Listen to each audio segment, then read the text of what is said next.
Well, good afternoon. Very happy to see all of you. I'm introducing myself, but I know with the people here, well, no, that's not true. The audience that I can't see, they maybe have never met me before, but I am Nancy Margolis. I'm the director of the Nancy Margolis Gallery, and I'm very pleased to welcome you. This is the last of the season exhibitions and gallery talks until September. The gallery talks have become a tradition at Nancy Margolis Gallery, and if you've been attending them over the years, and I say years, you probably noticed how much they have grown in attendance and interest. So we're so pleased about that. The Summer Pop-Up exhibition includes the work of 7 artists. All the artists are represented by NMG. And for those of you who don't know, NMG is the initials for Nancy Margolis Gallery, and we use them whenever we think of it or want to.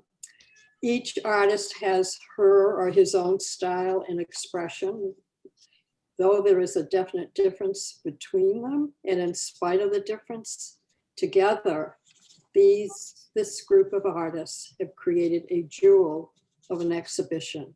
That's my opinion. It bursts with color, form, thoughtful, and interesting detail. A characteristic and strength shared by each of these artists is the poetry they express. You feel it in each of the work of these artists, which is very gratifying. Brian REGO, I want to mention you because you are the newest addition to Nancy Margolis Gallery, and in September, Brian will have his first solo exhibition at the gallery. And we welcome you to the gallery, Brian, and we very much look forward to working with you. The artists that are in this show come from different regions in the US, and some are from abroad. GAIL Spain is from Maine, Fern Jacobs, LA, SYLVIA NAIMARK, Stockholm, DELPHINE HOGARTH LAFAYE, France, Sarah LUBIN, Boston and New York, and KATHLEEN Craig, Virginia. It is my pleasure now to introduce Lillian Thorpe, the Associate Director of the Gallery, who will explain how the talk is formatted today. She will show you the 3 paintings each artist has in the exhibition, and then introduce each of the 7 artists who will speak about his or her work. We have asked artists to tell us about themselves. We have asked them to tell us their story, and we're very excited to hear what they're going to say within 5 minutes. So I am going to now hand Mike back to Lillian, and she will take over from here. Thank you, Nancy. Hello, everyone. I am Lillian Thorpe, the Associate Director of Nancy Margolis Gallery. Before I hand it over to the artists, and you can hear me, right? Okay. Before I hand it over to the artists, I want to let you know that after the presentations, we will open it up to questions or comments from the audience. And there will be 2 ways that you can ask a question. The first is to type your question or comment in the chat box, and then I will read it aloud. And the second way is to click the raise hand icon, and then I will unmute you and call on you. And without further ado, we will begin the event with Brian REGO. Before I introduce him, I will first show the 3 paintings of his that are included in the exhibition.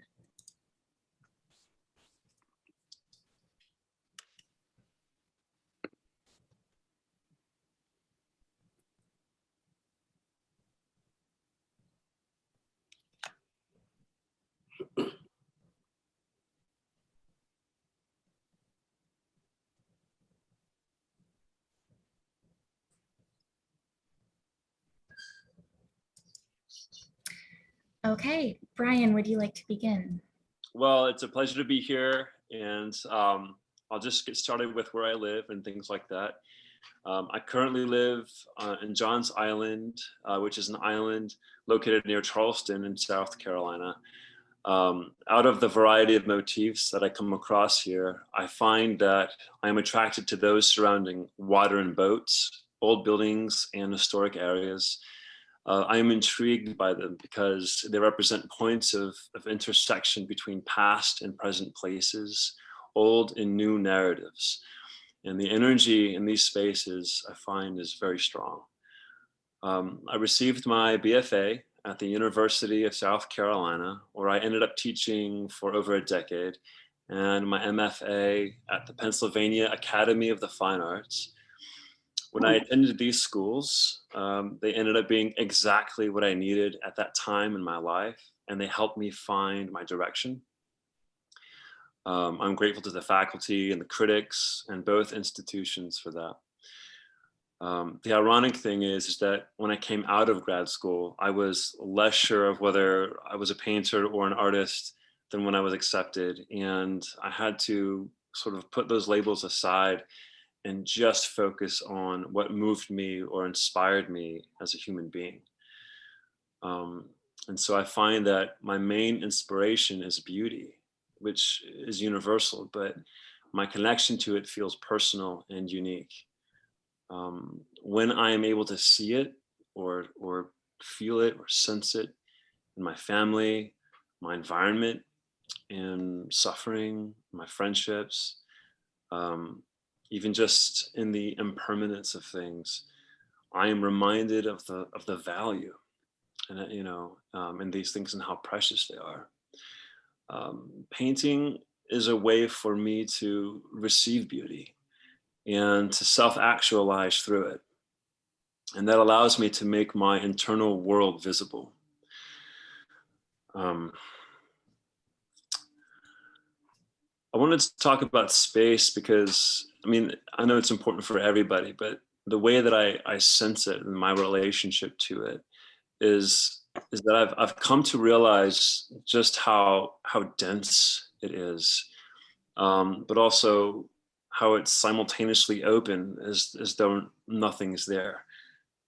Fields of shapes, of color, of light, connected by interchanging forms that are, in a sense, non-locational. They don't necessarily belong to a particular location, or if there is a location to be found, I find that they're multi-locational, and they influence one another through their physical and gestural expressions and how those articulated, in space. I find it to be incredibly dynamic and overwhelming. I remember a visiting critic once told me that technique in itself, without a demand, without context, is meaningless. And it wasn't until a little later that I realized that the demand for technique would come through my sensibilities. And I think that's why Cézanne and Pissarro and many other painters were convinced that nature is the greatest teacher, because it ignites, it grows and sharpens our sensibilities. And when I paint from nature, I am overtaken by its essence, its performance. But the struggle brings something out of me that allows things to happen with the paint that I would not be able to anticipate while in the studio. So I begin my paintings in nature and later develop them in the studio, where I can pay more attention to the demands of the painting and feel free to invent through my imagination. I tend to be a physically direct and additive painter. I am fascinated with building form through midtones. So painters like Piero, Corot, Morandi, Leon Kossoff are important to me.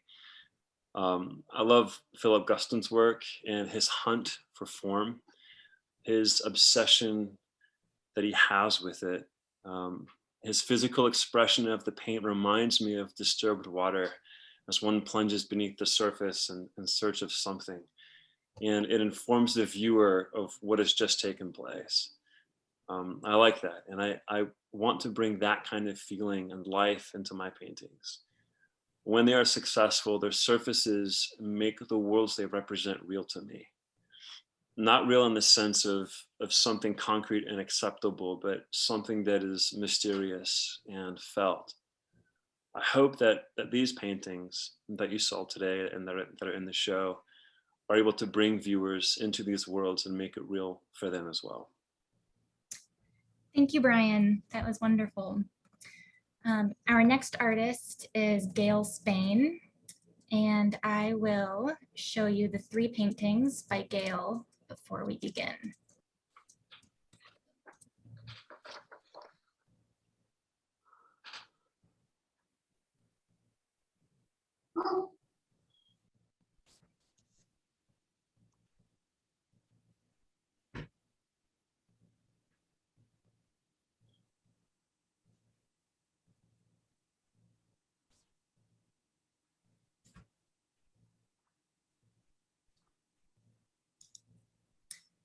Okay, GAIL, please go ahead.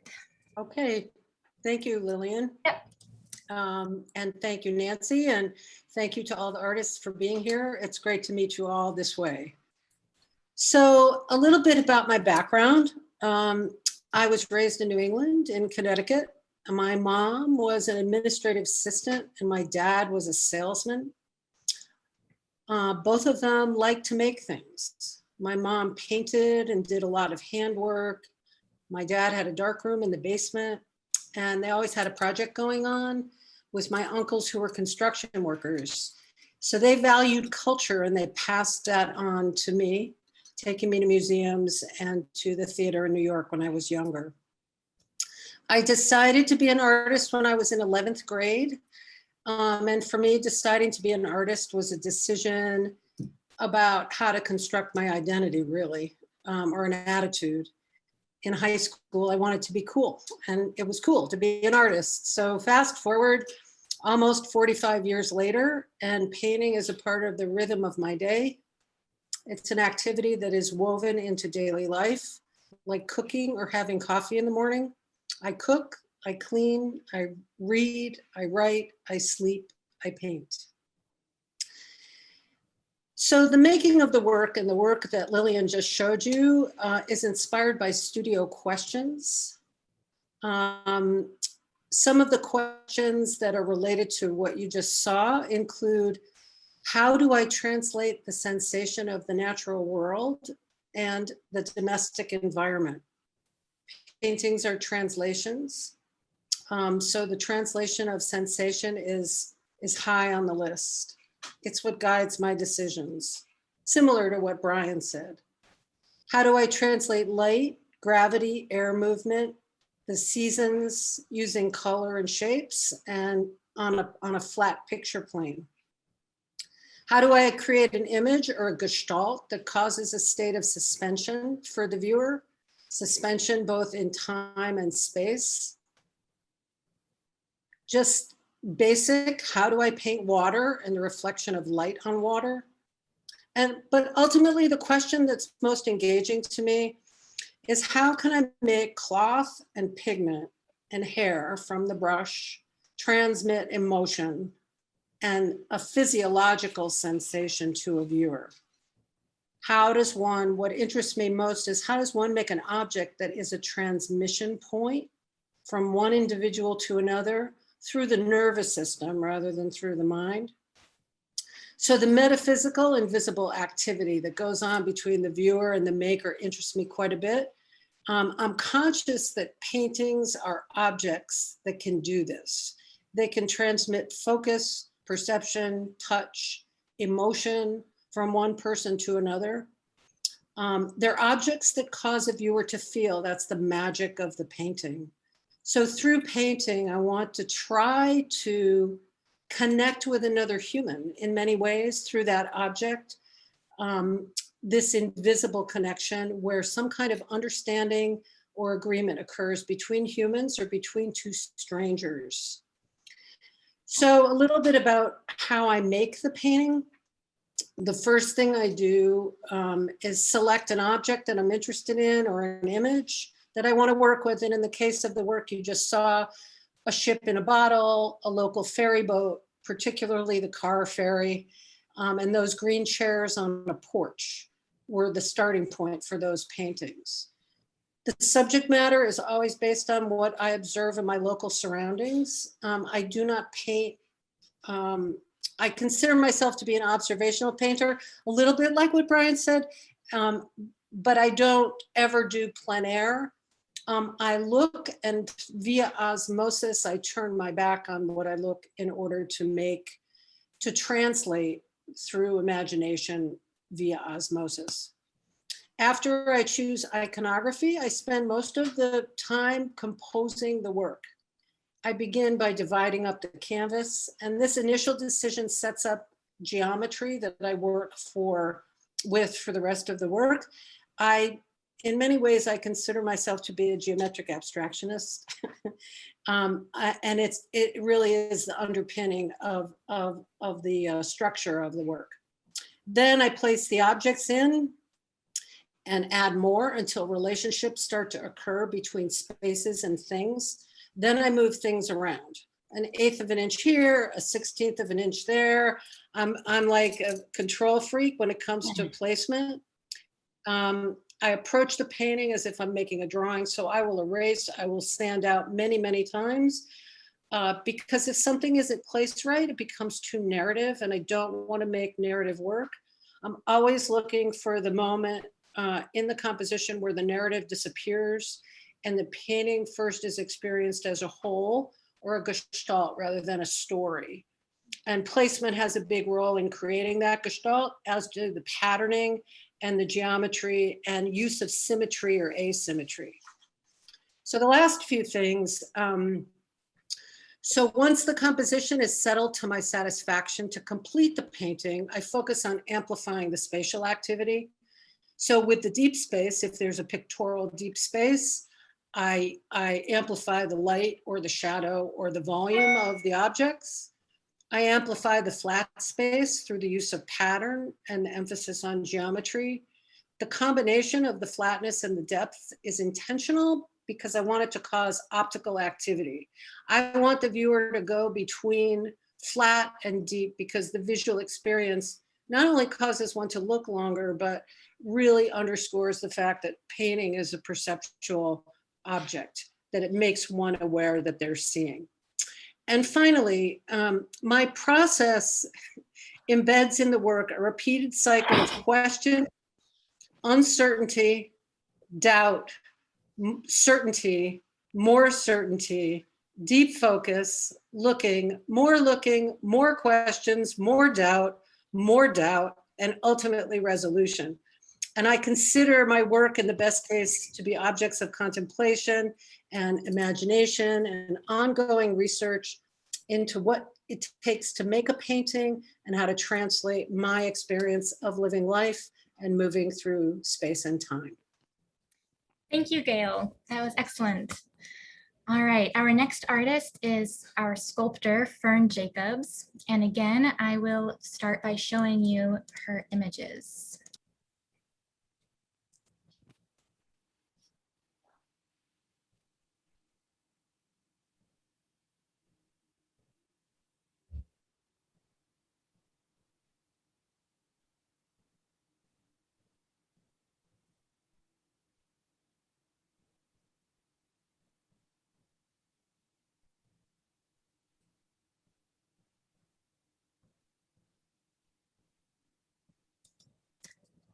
Alrighty, Fern, you may go ahead.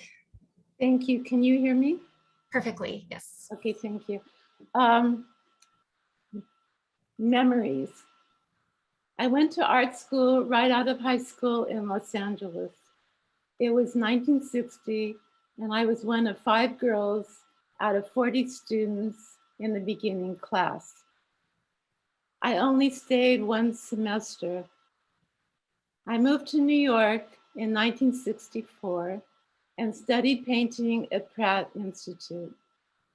I thought that I was going to be a painter.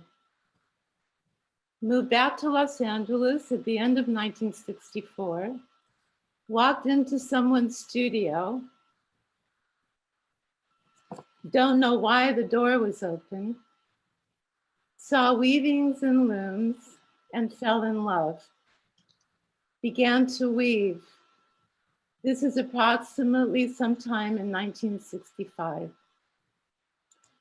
In approximately 1969, I was meeting a friend to have lunch with her in the middle of her teaching a workshop. I asked one of the students if she would show me what she was doing. The class was in off-loom fiber techniques, i.e. ancient basket making techniques. I took some of the instructions home with me and began to work on a piece that night. I have been doing it ever since. I realized that I love to build forms, and I remain in this passionate relationship to this day. It's been 50 years. Thank you. Thank you so much, Fern. All right, our next artist is Sylvia NAIMARK, and I will show you her images.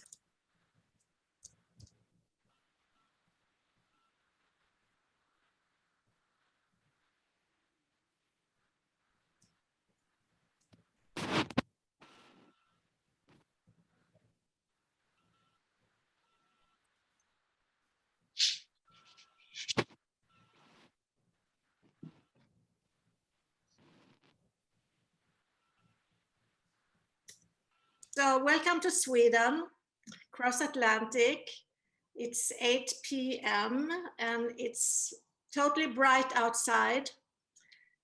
2 weeks from now, it will never get dark. It will be midsummer.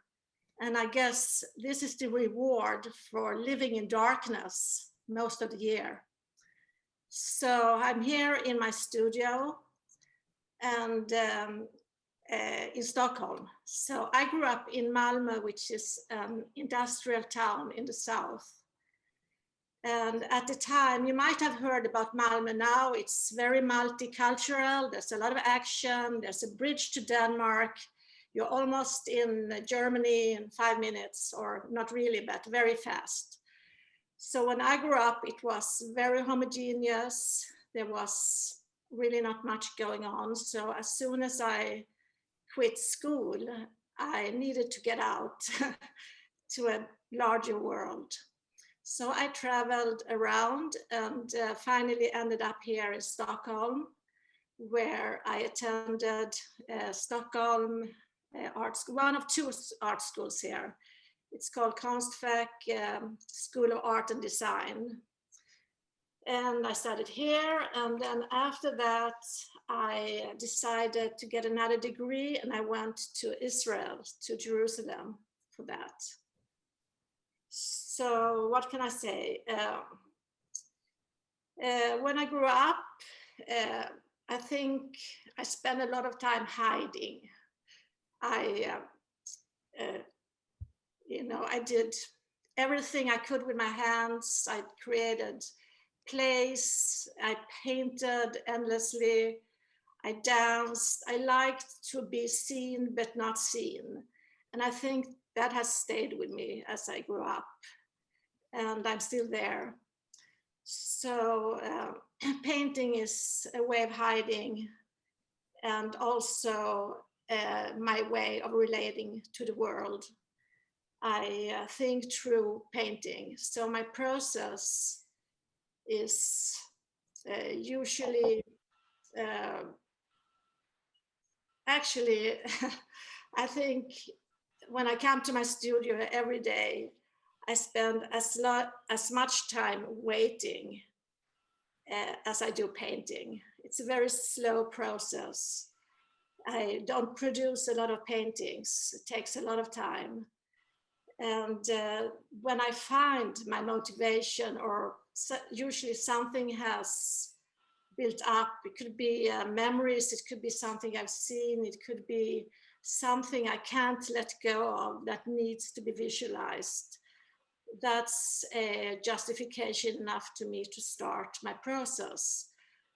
And then I do. And when I work, my aim is to be totally empty, to see where the paint takes me and where what the painting wants to tell me. And also I'm very preoccupied with the physicality of the paint. I move around a lot when I paint. I'm on the floor, I'm on the easel, on the wall, and I use my fingers, I use rags, just about everything. And the construction of the painting, I build it up, but then there's as much subtraction as addition. There's a lot of paints moving around, and some moments, I guess the good moments, I'm in trance, but then it's very slow. And what I want to achieve is, I think, what's behind the painting. And usually my work derives from other works. Of course, you carry history of art with you, and there are many artists that are important to me. Brian, you mentioned Gaston, that's one of my absolute favorites. Louise Bourgeois, Helen Frankenthaler. There's 2 Swedish painters that you should look up. It's Torsten Andersson and it's Carl Fredrik Hill. They're fantastic and they're all there. But when I do paint, I think my own work leads to the next work. It's all tangled into each other, like a long sentence without an end to it. I also now show 3 works from 2016. There are figures in them, but I really do not separate figures from abstracts. In my abstract works, there are traces of figures, and when there's figures, there's abstract elements too, and they're usually floating maybe into another world or something. What else can I say? Yeah, that's about it. That sounds great. Thank you so much, Sylvia. Thank you. All righty, our next artist is based in France, Delphine Hogarth LaFaye. I will show you her 3 paintings.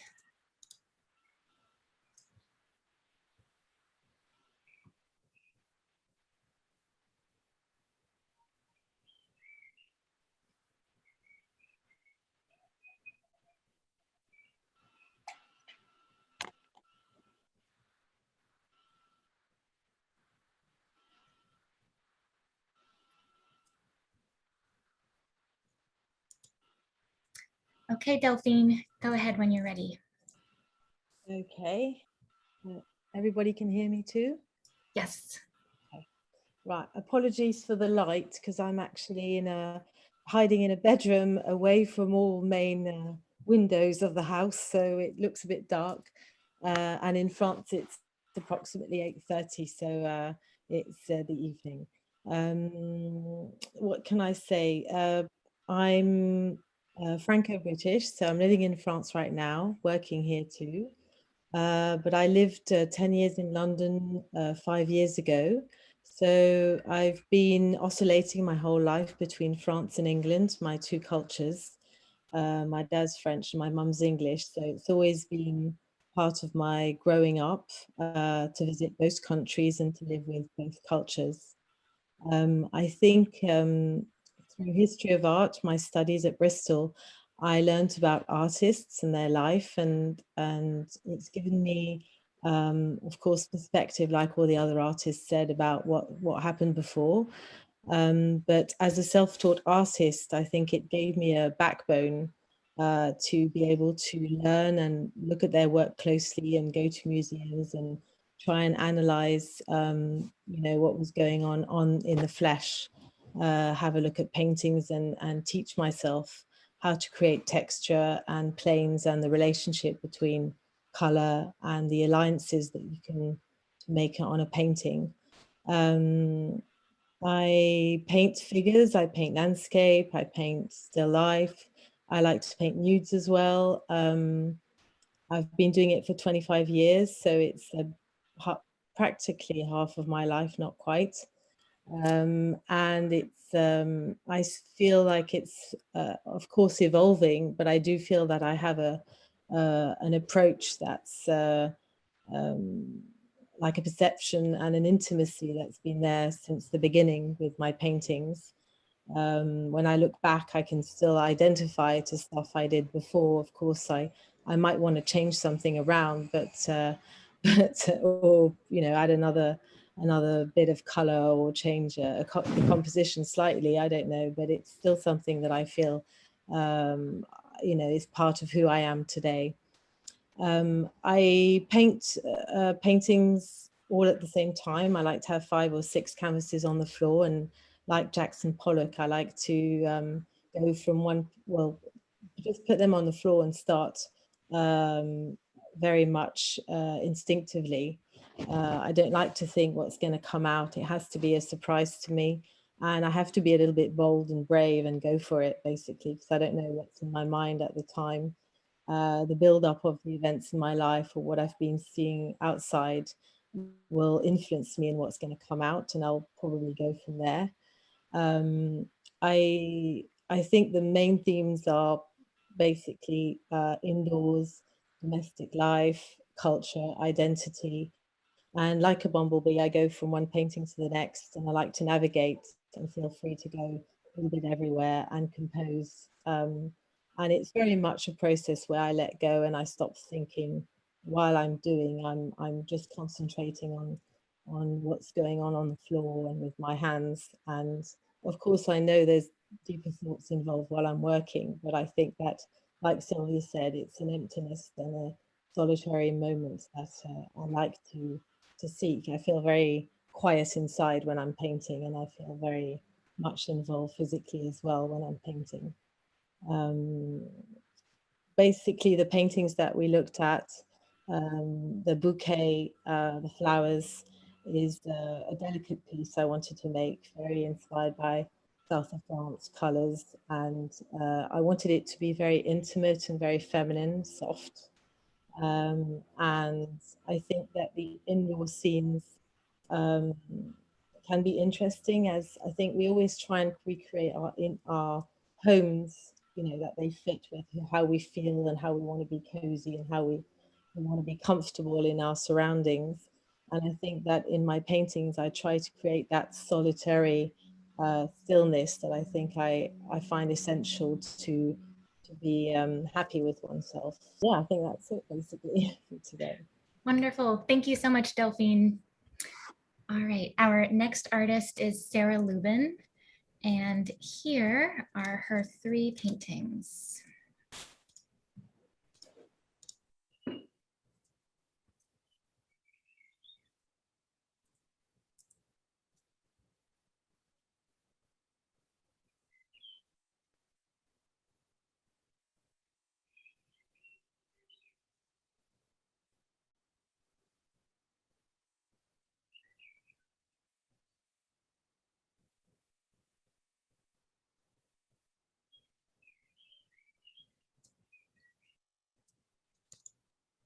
All right, Sarah, go ahead when you're ready.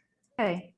A lot of what has been said already applies to my work as well. I was interested in what GAIL was talking about with geometric abstractionism, because I think my paintings, although clearly figurative, are actually very, and again, the difference between figurative and abstract, I think is mostly non-existent, but I think there's still the element of imagery that can have a different kind of presence. But I think that the geometry aspect and thinking about the abstract qualities and how that drives a painting both before and in the middle and at the very end of the development of a painting is always one of the main essential focuses of my work. I studied art history as an undergraduate and went on to get my master's also in art history at Columbia, where I studied Italian Renaissance art, which was my focus. I had always drawn and painted and was doing and was painting all along, but in my academic studies, I was more focused on art history. And then at a certain point, in my mid-20s, I realized I really wanted to focus all of my attention on painting. So I went on to get my MFA in painting at the Massachusetts College of Art and Design in Boston. My recent paintings have focused on quiet interior settings with female figures that in some ways act as a kind of architectural structure to the composition.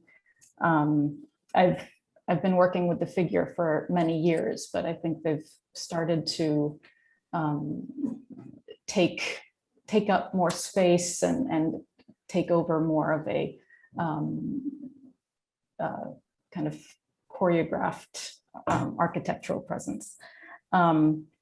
And artists that I think about change really from painting to painting, but I think recently some influences have included Richard Diebenkorn because of that aspect of the abstract spatial elements of the shapes that, including, I mean, both landscape and figurative work in his case, that create this very interlocked cohesion among the parts. Poussin, Vuillard, Goya, Piero, Balthus, Degas, Morandi, and 300 more, if not more. But also Art Deco design, mid-20th century black and white photography, ancient Roman and Greek relief sculpture. So just varied inspirations. And those are just the art historical inspirations. And then my everyday life also feeds everything I work on.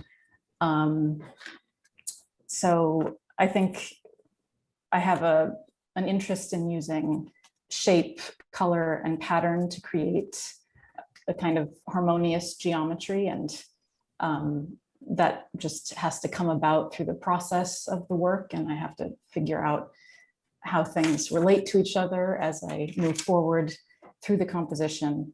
And then in the end, the figures and the space and the mood end up being inextricably connected somehow. And I don't know how that comes about, but it ends up feeling that way to me. And then I feel done with the painting. I think that's about it. Perfect. Thank you, Sarah. All right. Finally, last but not least, we have Kathleen Craig. And I will show the 3 paintings, and then I think, Kathy, you wanted to look at one of them while you talk. But let me show these first.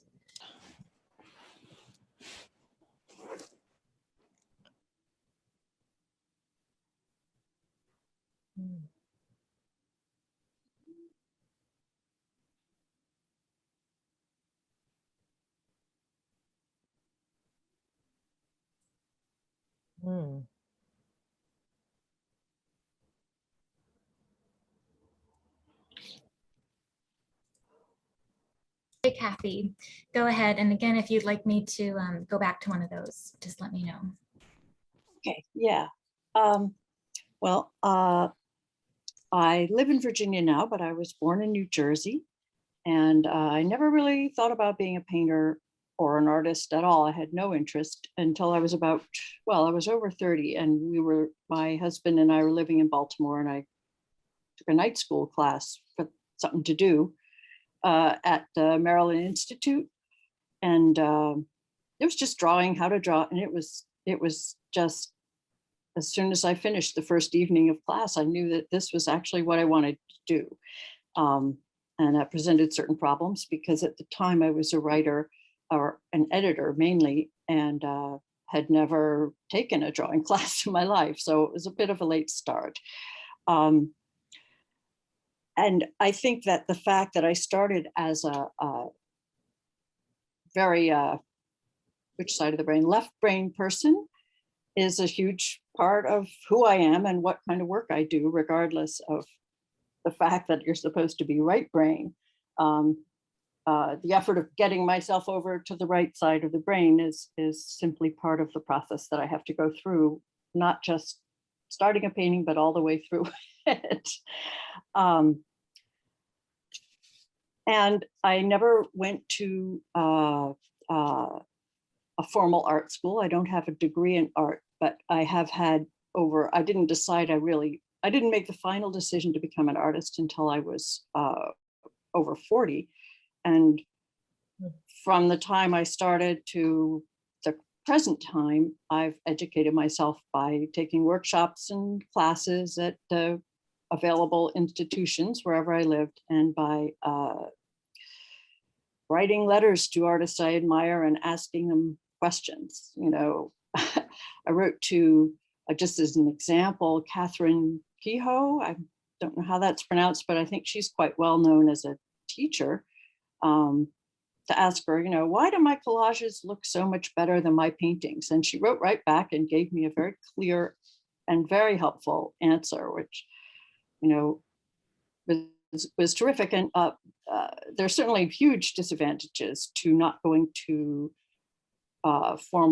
through the formal art school process. I think particularly the graduate school process, where in addition to having access to any sort of skills you might want to or need to acquire, you also, I assume, get the advantage of a mentor, of support in your career, and people who care and are interested in your work. But the advantage of not having any of that is that I was forced to figure out where I wanted to go and what I wanted to do by myself, and to gain a certain amount of independence that I'm probably not likely to have gotten if I had the kind of support by more advanced artists that I missed. I'm not that independent a person. I probably would have been completely overwhelmed and had a very hard time climbing out of that and trying to figure out who I really was and what I really wanted to do. So as it is, you know, I've managed to kind of begin at least to find my own way as an artist. As far as practice goes, and I guess this is where it doesn't matter too much, but I think the Red Devil's Food painting probably be the best one to have up to look at. I usually start with some idea, something I say I'm going to paint about. In this case, it was a winter where I was thinking about cake a lot. I tasted this really great devil's food cake at some gathering, and I just became not obsessed, but I ate a lot of cake that winter. I was really into it. And so I thought, okay, I'll make a painting about cake and devil's fruit cake. And I was also thinking about how to use the warm, rich kind of color that chocolate and associated cakes and ice creams and things have. Not that there is any like that rich brown coffee type color in this particular painting, but it started with a gigantic cake because I feel, for me, it's best to start with, cover the canvas completely with one or two big, it could be just shapes or it could be a gigantic image, but just one or two colors and shapes just to remind myself to keep everything as big as possible, so that I decided early on, I thought it would be nice to have roses on the top of, you know, a cake decorated with roses, but the roses didn't go on there for forever. Because one of my issues is constantly, because one of the things that's hard for me to do is to avoid doing little detail-y, careful stuff before it's time. And it's very easy to forget that the thing has to really pull together as a picture before you worry about you know, what shape the flowers are going to be, or whether it's okay to have lemons in a picture about cake. So it's every painting I do, and this was recent enough so I can remember some of the things I was thinking about while I was doing it, but they all have some sort of a story. Like I was thinking about checkerboard stuff because I had become enamored with the paintings of Philadelphia artist Mo Brooker, and he does a lot of little checks and patterns in his very abstract paintings, and I just liked them, so I thought I'd put some in and make a sort of a, I don't know what that is, a placemat or something on the table. But because, again, the left brain that's always pulling on me is always trying to make a story and make it make sense and make it a kind of narrative, you know, with a happy ending, or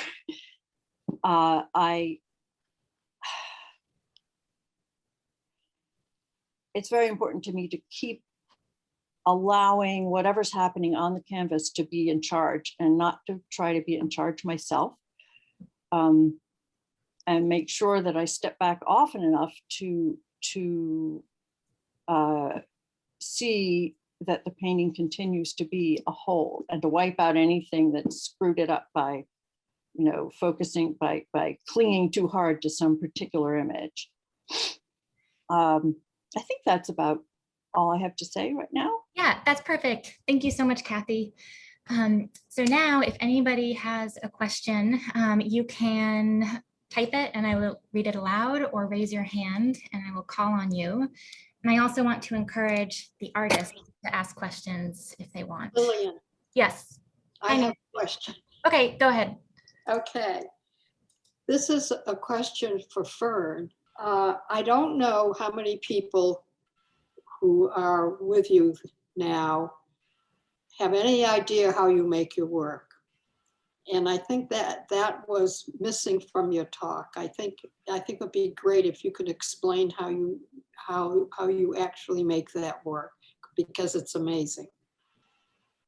You know, one thing while people were talking, one thing I thought about was, I'm working on a piece now that may take me a year to make. It's about 5 feet tall right now. So it's built, if you think about stitching, you know, sewing stitch by stitch by stitch, I wrap these pieces wrap by wrap by wrap. So it's a combination of wrapping, and there's all, what's so interesting to me too is that I think in fours. I wrap 4 times and I make a connection to the previous row. So it's like ceramics if you build coils, but I'm doing this with thread, and I'm doing with this fine thread. Well, it's a fine cord kind of, but I wrap 4 times and then I make a connection to the previous row, wrap 4 times. And what's interesting too is that I can be thinking about life. I can be thinking about so many things, and I'm also counting in fours. And I'm amazed sometimes when I'm thinking and all of a sudden I remember the fours. So I go back and forth between thinking about whatever is in my mind, and then I'm counting fours. So it's this wrapping, I kind of consider it wrapping cell by cell. I'm building a body cell by cell. Fern, we actually have a specific question for you from GAIL. She said, what is the source for the sculptures? Is it nature? The work, for me, the work comes out of the work. I have, when I said I have this passionate relationship, I feel like I'm in a marriage, or I'm worshiping. It's like kind of a religious thing almost. So for me, my relationship is with something inside myself, and something deep that maybe for me comes out of the earth, like the soul of the earth. And I'm relating with that. That's what I'm relating with. This, my soul, the soul of the earth, and the work itself. The work gets manifested from that, and my relationship just builds out of that connection. Does anyone else have another question or a comment? Gail, go ahead. I'll ask a question. So I'm curious, Brian, I watched a couple of your videos. I don't know that people know that you have a video stream. And can you, because it's hard to see on a screen, you really scrub the surface. You like scrub the surface with globs of paint. Will you talk about that? And you make those globs come into focus. It's a good question. I think it's just I think I kind of make those thick, gooey, you know, I think of them as like physical masses. Like I'm kind of sculpting space on a flat surface, which is kind of strange to because it's all flat. But you know, I think it was Sarah was talking about relief sculpture being something that's important for her, and it is for me too. And I love this feeling of building outward and building inward simultaneously. And so when I apply things very physically, I'm thinking of like physically building outward from this point of origin, which is just the physically flat surface. And I love the body of oil paint and how, you know, how I can really build with it. And I like to use surfaces that can set up relatively quickly, so that I can build on it, you know. But as I do it, I also like to build illusionistically into the space, you know. And so this sort of interplay of space that can be deep in one sense, also very, very shallow in another, and that tension that can be created with that is very important to me. Or like a plane that tilts and recedes on its axis, kind of moving away from me, but also then all of a sudden kind of shooting up and becoming a, you know, sort of like a vertical plane that's parallel to me. And it's sort of like a little, you know, mischievous in its behavior. I like that. I like how things can have multiple functions, dual functions, you know, within one work, depending on like where one is looking and how one is looking or experiencing, you know, those elements, you know. But the physicality is like and I really, it's sort of, you know, but it's like when you look at something and you get hit in the gut, you know, and that's kind of when I'm out in nature, or when I feel this sense of urgency, this crazy sense of urgency. It's feverish, and the only thing I can do is something that's very like just you know, very rudimentary, you know, which is just to take paint and scrub it, like just glop it onto the surface, you know, and then I try to make sense out of that later. That's what I try to do. Thank you, Brian, and thank you, Gail, for your question. We do have a question from Michelle Carter, and this one is for Gail. And Michelle is asking, Gail, could you expand on what you said about osmosis? I would like to hear more about that and what time period it might involve and whether drawing is a part of it. Thank you, Michelle. I'm conscious of the time, so I'll give you a short answer, which is I spent a lot of time sailing, and I've spent a lot of time, I spend a lot of time outdoors.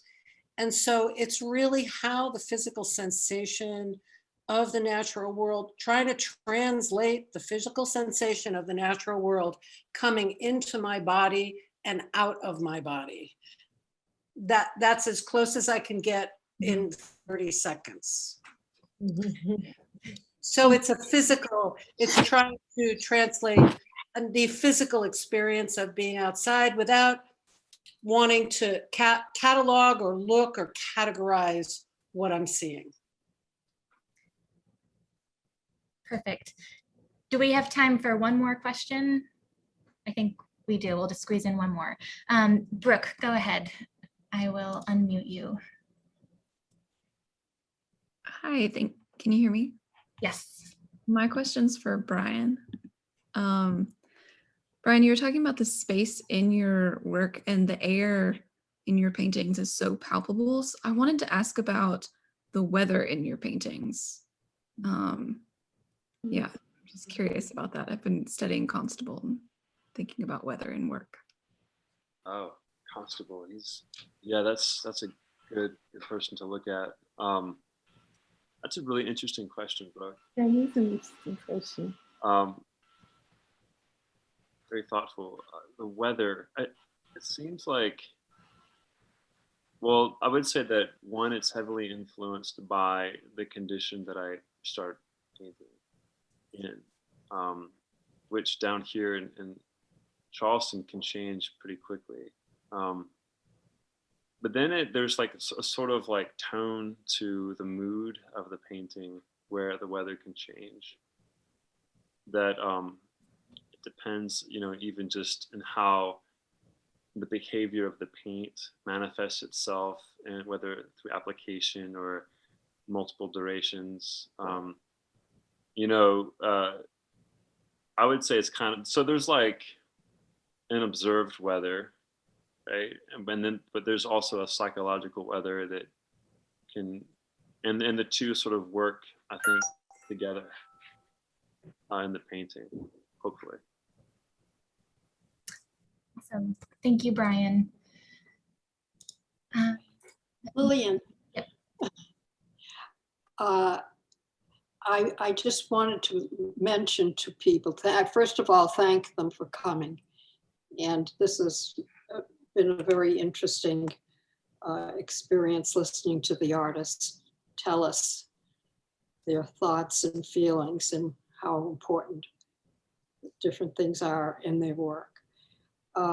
We do have a guest book, and anyone who wants to sign on to the guest book, maybe you can tell them how to do it, Lillian. And be sure to come back in September when Brian has his show. And if you'd like to be invited to that show, be sure to put your name in the guest book if you're not there. And I guess that's it for today. And again, thank you for coming. Thank you for everyone who asked a question. I'm sorry we couldn't get to everyone, but feel free to email us our questions and I can pass them on to the artists too.